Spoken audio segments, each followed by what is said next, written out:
তারিখটা ১৯৫৭ সালের ১৬ ফেব্রুয়ারি। সুইডেনের একটা হল ঘরে অদ্ভুত একটা সিনেমার প্রিমিয়ার হচ্ছে। পর্দায় একজন নাইট সমুদ্র তীরে দাবার বোট পেতে বসেছে। প্রতিপক্ষ হলো কালো পোশাক পরা মৃত্যু, মানে স্বয়ং মৃত্যু নিজে। নাইট একটাই জিনিস চাইছে, শুধু আরেকটা চাল, শুধু আরেকটু সময়। কারণ সময় পেলে সে হয়তো তারই একটা প্রশ্নের উত্তর পাবে, ঈশ্বর সত্যি আছে কিনা, আর যদি থেকে থাকে চুপ করে কেন। নাইটের নাম অ্যান্থনিউস ব্লক, পরিচালকের নাম ইংমার বার্গম্যান, সিনেমার নাম দ্য সেভেন সিল। উত্তরটা ব্লক কিন্তু পায় না, ৬৯ বছর পরেও আমরাও পাই না। কিন্তু এই গল্পটা যতটা আধ্যাত্মিক শোনাচ্ছে ততটা আধ্যাত্মিক না। ব্লকের সেই প্রশ্নটা, আমি হাত বাড়াচ্ছি তুমি কেন হাত ধরছো না, ঠিক এই একই প্রশ্ন এই সপ্তাহে চট্টগ্রামের ছাদে ছাদে আটকে থাকা মানুষগুলো করছে। ঠিক এই একই প্রশ্ন গত ২ বছর ধরে জুলাই অভ্যুত্থানে রক্ত দেওয়া তরুণরা করে যাচ্ছে। প্রশ্নটা এক, প্রতিপক্ষটাই শুধু বদলেছে, ঈশ্বরের জায়গায় এখন বসেছে রাষ্ট্র। এবং সেই দৃশ্যটা যেটা বার্গম্যান পর্দায় তুলে ধরেছিলেন, সেই দৃশ্যটা আজ আমাদের বাড়ির জানালার বাইরে সরাসরি চলছে। আজ বার্গম্যানের জীবনী শোনাবো না, ছবির প্লট বলবো না, বলবো অন্য একটা জিনিস, একটা মধ্যযুগীয় নাইট আর ২১ শতকের একটা বদ্বীপের মধ্যে কি এমন সাদৃশ্য থাকতে পারে যে দুটোকেই একই দাবার বোর্ডে বসানো যায়, সেটা নিয়ে কথা বলবো। বার্গম্যানের বাবা ছিলেন লুথারান পাস্টর, পরে রাজপরিবারের চ্যাপলেন। শৈশবে ছোট্ট ইংমার বিছানা ভেজানোর অপরাধে ঘন্টার পর ঘন্টা বন্দি থাকতেন অন্ধকার আলমারিতে, বার্গম্যানের নিজের ভাষায় প্রেয়ার ক্লজেটে। তার ৮ বছর বয়সে ঈশ্বরে বিশ্বাস চলে যায়। নিজেই স্বীকার করেছেন আত্মজীবনী ল্যাটেরনা ম্যাজিকাতে। কিন্তু ঈশ্বর চলে গেলে যা রয়ে যায় সেটা হলো ঈশ্বরের অভাব, আর এই অভাবটাই তিনি সারা জীবন এঁকেছেন। এখন একটা মজার ব্যাপার খেয়াল করুন। ছবিটা যখন তৈরি হচ্ছে তখন সুইডেনের স্কুলে বাচ্চাদের বোমা মহড়া করানো হচ্ছে, যদি পরমাণু বোমা পড়ে ডেস্কের নিচে ঝাঁপ দাও। ১৯৫৭ সাল, স্নায়ুযুদ্ধের ঠিক মাঝখানে। বার্গম্যান নিজের সাক্ষাৎকারে বহুবার বলেছেন প্লেগটা আসলে প্লেগ না, ওটা পারমাণবিক আতঙ্কের রূপক। কিন্তু তিনি সরাসরি বোমার কথা বলেননি, কারণ বললে সেটা হয়ে যেত প্রোপাগান্ডা বা সময়সীমা বাঁধা একটা কমেন্টারি। তাই তিনি সরে গেলেন ৬০০ বছর পেছনে, মধ্যযুগের ব্ল্যাক ডেথে। এই দূরত্বই ভয়কে সবচেয়ে ভালো রূপে প্রকাশ করে। ফরাসি চিন্তক রোলা বার্থ একটা কথা বলেছিলেন, প্রতিটা সাংস্কৃতিক ইমেজ আসলে ২টা স্তরে কাজ করে। একটা প্রথম স্তর যা সরাসরি দেখা যায়, আর একটা দ্বিতীয় স্তর যা সেই সময়ের ইতিহাস আর ভয় থেকে অর্থ পায়। বার্গম্যানের প্লেগ প্রথম স্তরে মধ্যযুগীয় প্লেগ, দ্বিতীয় স্তরে পারমাণবিক বোমা। এই ২ স্তরীয় কাজটাই ছবিটাকে অমর করে তোলে। কারণ প্লেগ কেটে গেছে, বোমাও পড়েনি, কিন্তু ইমেজটা কিন্তু টিকে আছে। প্রতিটা প্রজন্ম নিজের ভয়টা এই একই ইমেজে বসিয়ে দেয়। ২০২০ সালে যখন কোভিড এলো, সারা পৃথিবীর অসংখ্য ক্রিটিকরা লিখলেন দি সেভেন সিল সিনেমার ব্লকের বিচ্ছিন্নতা, অর্ধেক জানা তথ্যের ওপর ভরসা, অজানা মৃত্যুর ভয়, সবই যেন আমাদের লকডাউন। ২০২৬-এ চট্টগ্রামে যখন ৬৫০ মিলিমিটার বৃষ্টি ৪৮ ঘন্টায় নামে, তখন সেই একই ইমেজ আবার জীবন্ত হয়ে ওঠে। ২০২৬-এর জুলাইয়ের শুরুতে চট্টগ্রামে ২৪ ঘন্টায় ৪১২ মিলিমিটার বৃষ্টি নামলো, ৪৩ বছরের রেকর্ড ভেঙে। বন্যা, পাহাড় ধস, ছাদে আটকে থাকা মানুষ, এক সপ্তাহের হিসেব, চট্টগ্রাম ডিভিশনে অন্তত ৪৪ জন মৃত, ১০ লাখেরও বেশি মানুষ ক্ষতিগ্রস্ত। কক্সবাজারে একটা মাদ্রাসার দেওয়াল ধসে ৫ জন মেয়ে শিক্ষার্থী মারা গেছে।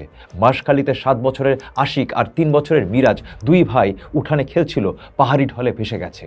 এগুলোকে প্রাকৃতিক দুর্যোগ বলে দায় এড়ানো সহজ, কিন্তু একটু থামুন। ২০০৭ সালের ১১ জুন ঠিক এই একই চট্টগ্রামে একদিনে পাহাড় ধসে মারা গিয়েছিল ১২৭ জন। এরপর একটা কমিটি হয়, hill protection management committee, chairman বিভাগীয় কমিশনার। কমিটি ২৮টা কারণ চিহ্নিত করে, ৩৬টা সুপারিশ দেয়। অবৈধ পাহাড় কাটা বন্ধ, ঝুঁকিপূর্ণ ঢালে বসতি সরানো, রিটেইনিং ওয়াল, ড্রেনেজ, আফটার স্টেশন। ১৯ বছর পর ২০২৬-এ বাংলাদেশ এনভায়রনমেন্টাল লয়ার্স অ্যাসোসিয়েশনের হিসেবে বাস্তবায়িত সুপারিশের সংখ্যা ০, ৩৬-এর মধ্যে ০। এবং এই ১৯ বছরে চট্টগ্রামে পাহাড় ধসে মারা গেছে আরও অন্তত ২৫০ জন। ২০০৮-এ ১২ জন, ২০১১-তে ১৭ জন, ২০১২-তে ২৪ জন, ২০১৭-তে চট্টগ্রাম, রাঙ্গামাটি, বান্দরবানে একসাথে ১৫০-এরও বেশি, এবং এই সপ্তাহে আরও ৪৪। এবার প্রশ্নটা সরাসরি করি, যে দুর্যোগ 28টা কারণে ঘটে, যার 36টা সমাধান লিখিতভাবে সরকারের ফাইলে আছে, সেই দুর্যোগে 19 বছর ধরে বছরের পর বছর একই মানুষ একই ঢালে মরতে থাকলে সেটাকে আর প্রাকৃতিক বলা যায় নাকি রাষ্ট্র তার দায় অন্য কিছুর উপর চাপানোর অপেক্ষায় আছে? বার্গম্যানের সিনেমার সেই নাইট চেয়েছিল ঈশ্বর মুখ খুলুক, 2007-এর সেই কমিটি চেয়েছিল রাষ্ট্র হাত বাড়াক। দুই ক্ষেত্রেই উত্তর একই, নীরবতা। পার্থক্য শুধু একটাই, ঈশ্বরের নীরবতা আধ্যাত্মিক আর রাষ্ট্রের নীরবতা প্রশাসনিক। ঈশ্বর নাও থাকতে পারেন, কিন্তু রাষ্ট্র আছে, ফাইল আছে, 32টা মিটিং হয়েছে, শুধু বাস্তবায়ন অংশটা কেউ ছোঁয়নি। এবার সময়টা 2 বছর পেছনে ঘোরান, 2024-এর জুলাই। রাস্তায় লক্ষ লক্ষ তরুণ। জাতিসংঘের 2025-এর ফেব্রুয়ারির প্রতিবেদনে বলা হয়েছে 1 জুলাই থেকে 5 আগস্টের মধ্যে অন্তত 1400 মানুষ মারা যান, যাদের 12 থেকে 13% শিশু, অর্থাৎ প্রায় 180 জন শিশু। ইউনিসেফের সংখ্যাটা ছিল 32 জন শিশু, কিন্তু সেটা ছিল শুধু জুলাইয়ের প্রাথমিক ধাক্কার হিসেব। 5 আগস্ট শেখ হাসিনা পালিয়ে যান ভারতে, 16 বছরের একটা শাসনের অবসান হয়, একটা অন্তর্বর্তীকালীন সরকার আসে। কিন্তু এই মুহূর্তটাই বিশ্বাসের মুহূর্ত। রাস্তার মানুষ চেয়েছিল একটা নতুন বাংলাদেশ, জবাবদিহিমূলক রাষ্ট্র, কাঠামোগত সংস্কার, বিচার। প্রতিশ্রুতি এসেছিল, জুলাই সনদ এসেছিল, প্রতিশ্রুতি ছিল দ্রুত বিচার, শহীদ পরিবারের পুনর্বাসন, আহতদের চিকিৎসা, রাষ্ট্র কাঠামোয় সংস্কার। 2 বছর পর ব্যালেন্স শিটটা এবার তুলুন। শহীদ পরিবারের জন্য যে ক্ষতিপূরণের কথা ছিল সেটা এখনও বহু পরিবারের কাছে পৌঁছায়নি। বিচার প্রক্রিয়া চলছে, কিন্তু প্রধান অভিযুক্তরা এখনও ভারতে বসে বিবৃতি দিচ্ছেন। রাষ্ট্র সংস্কার কমিশনের সুপারিশগুলো, নির্বাচনী ব্যবস্থা, বিচার বিভাগ, পুলিশ, দুর্নীতি দমন, প্রায় প্রতিটাই রাজনৈতিক ঐক্যমতের অভাবে আটকে আছে। জাতিসংঘ মানবাধিকার অফিসের এশিয়া প্যাসিফিক প্রধান রোরি মানগোভেন প্রকাশ্যে বলেছেন, সরকার বদলেছে কিন্তু সিস্টেম বদলায়নি। আগের শাসনামলের অনেক কর্মকর্তা এখনও নিজেদের জায়গায় বহাল আছেন। ইতালীয় চিন্তক আন্তোনিও গ্রামসি জেলে বসে, বলে রাখা ভালো, ফ্যাসিস্ট মুসোলিনির জেলে বসে একটা কথা লিখেছিলেন, পুরনো ব্যবস্থা মরছে, নতুনটা এখনও জন্মাতে পারছে না। আর এই মধ্যবর্তী সময়টায় দেখা যায় অদ্ভুত সব লক্ষণ। গ্রামসি এটাকে বলতেন মরবিড সিমটমস। বাংলাদেশ ঠিক এখন এই মরবিড সিমটমসের মধ্যে দাঁড়িয়ে, এবং প্রশ্নটা সহজ না, এটা কি সত্যি একটা ট্রানজিশনাল মুহূর্ত, নাকি একটা পুরনো ক্ষমতা কাঠামো নতুন রূপে ফিরে এসেছে, আর সংস্কার শব্দটা শুধু বৈধতা দেওয়ার একটা কৌশল? যে সমাজ 24-এর জুলাইতে রাস্তায় নেমেছিল, সেই সমাজ 2026-এর জুলাইতে কি করছে? চট্টগ্রাম বন্যা যতদিন হেডলাইন, ততদিনই ফেসবুকে ছবি, চট্টগ্রামের পাশে আছি। তারপর কয়েকদিন পরে একটা অন্য ঘটনা, একটা অন্য ট্রেন্ড, অন্য একটা হ্যাশট্যাগ। 2007-এ যখন 127 জন মারা গেল, একটা কমিটি হলো, আমরা সন্তুষ্ট হলাম যে কিছু একটা করা হচ্ছে। তারপর 19 বছরে 32টা মিটিং হলো, আমরা তো কেউ কখনো সেটা ফলো আপে রাখিনি। বার্গম্যানের ছবিতে একটা চরিত্র আছে, জন, একজন সিনিক স্কোয়ার। সে জানে ঈশ্বর নেই, সে জানে খেলা শেষে সবাই মরবে, তবু সে প্রতিদিন কাজ করে যায়, প্রশ্ন করে যায়, ঠাট্টা করে যায়। ব্লক প্রশ্ন করে ঈশ্বরকে, জন প্রশ্ন করে তার চারপাশকে। ব্লকের বিশ্বাসের সংকট আধ্যাত্মিক, জনের সংকট ব্যবহারিক।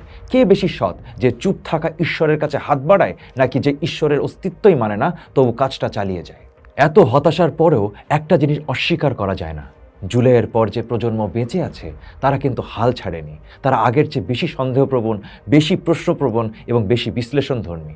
জাতিসংঘের প্রতিবেদনের যে হিসাবটা কম আলোচিত হয়েছে সেটা হলো, জুলাইয়ে নিহতদের প্রায় 69% ছিল 30 বছরের নিচে। এদের ভাই বোন, বন্ধু, সহপাঠীরা এখন নিজেদের কণ্ঠস্বর খুঁজছে, নিজেদের ভাষায়। রাজনৈতিক দলের চিটকোটে চোখ বন্ধ করে না। দার্শনিক কিরকেগাদের একটা আলাপের সূক্ষ্ম পার্থক্য আছে নাইট অফ ফেইথ আর নাইট অফ ডাউট। প্রথমজন অন্ধভাবে বিশ্বাস করে, দ্বিতীয়জন সন্দেহের মধ্যে দাঁড়িয়েও প্রশ্ন করে যাওয়ার সাহস রাখে। বার্গম্যানের ব্লক ছিল দ্বিতীয় ধরনের নাইট, নাইট অফ ডাউট। উত্তর নেই জেনেও প্রশ্ন করেছে, চাল দিয়েছে, হাত বাড়িয়েছে। জুলাই পরবর্তী প্রজন্ম ঠিক এই জায়গায় দাঁড়িয়ে বিশ্বাস হারায়নি, কিন্তু আর সহজে বিশ্বাসও করে না। সবচেয়ে বড় কথা, এখনও প্রশ্ন করছে। তো ফিরে আসি সেই বার্গম্যানে, দি সেভেন সিলে। ব্লক শেষ পর্যন্ত হারে। দাবার বোর্ডে মৃত্যুকে হারানো যায় না, কিন্তু হারার আগের মুহূর্তে সে একটা কাজ করে। সে জন দম্পতি জোফ আর মিয়া আর তাদের বাচ্চাকে পালাতে সাহায্য করে, মৃত্যুর নজর অন্যদিকে ঘুরিয়ে দিয়ে। ব্লক নিজে বাঁচে না, কিন্তু আরেকটা প্রজন্ম বাঁচে, বাঁচার সুযোগ পায়। আমাদের প্রশ্নটা এবার সেই আয়নাটার সামনে গিয়ে দাঁড়াক। 2007-এর সেই 127 জন, 2017-র সেই 150 জন, এই সপ্তাহের সেই 44 জন, জুলাইয়ের 2024-এর সেই 1400 জন। এরা সবাই কি একই দাবার বোর্ডে বসেছিল, শুধু ভিন্ন ভিন্ন সময়ে? এরা কি সবাই সেই একই প্রশ্ন করেছিল যেটা ব্লক করেছিল? হাত বাড়াচ্ছি, ধরো। আর যেই আমরা এই ভিডিও দেখছি, আমরা কি সেই ব্লকের ভূমিকায়, নাকি জনের ভূমিকায়, নাকি সেই দর্শকের ভূমিকায় যে 1957 সালে সুইডেনের হল ঘরে বসেছিল, ভাবছিল কি দারুণ সিনেমা, তারপর বাড়ি গিয়ে ঘুমিয়ে পড়েছিল? বার্গম্যান তার ছবিতে একটাই কাজ করেছেন, উত্তর দেননি, প্রশ্নটা রেখে গেছেন। ছবিটা শেষ হয় জন দম্পতির চোখ দিয়ে, দূরে পাহাড়ের চূড়ায় মৃত্যুর সাথে ব্লকের ড্যান্স অফ ডেথ, ছায়ামূর্তির একটা মিছিল। জন দম্পতি বেঁচে যায়। আমাদের প্রশ্নটা তাই এই ছবিটার শেষ ফ্রেমেই আটকে আছে। আজ চট্টগ্রামের ছাদে আটকে থাকা মানুষ, জুলাই চোখ হারানো তরুণ, 2007-এর সেই কমিটির শূন্য বাস্তবায়ন, এই তিনটাকে দেখে আমরা কি বলছি না প্রতিপক্ষ আলাদা, খেলাটাও আলাদা, নাকি একটা মৃত্যু বারবার 3 রকম রূপে ফিরে আসছে আর আমরা এখনও ঠিক করতে পারিনি বোর্ডে বসবো নাকি হলঘরে বসে দেখে নেব? বার্গম্যান একটা সুইডিশ কবরস্থানে ঘুমোচ্ছেন 2007 সাল থেকে, কিন্তু তার দাবার বোর্ডটা এখনও পাতা আছে। প্রতিটা প্রজন্মের জন্য নতুন করে পাতা হয়। এই সপ্তাহে সেটা পাতা আছে চট্টগ্রামের একটা ভাসমান রাস্তার উপরে, পরের সপ্তাহে পাতা হবে অন্য কোথাও। তাহলে পরের চাল কে দেবে? পোস্ট দেখুন, ভাবুন, করুন, থাকুন পোস্টের সাথে।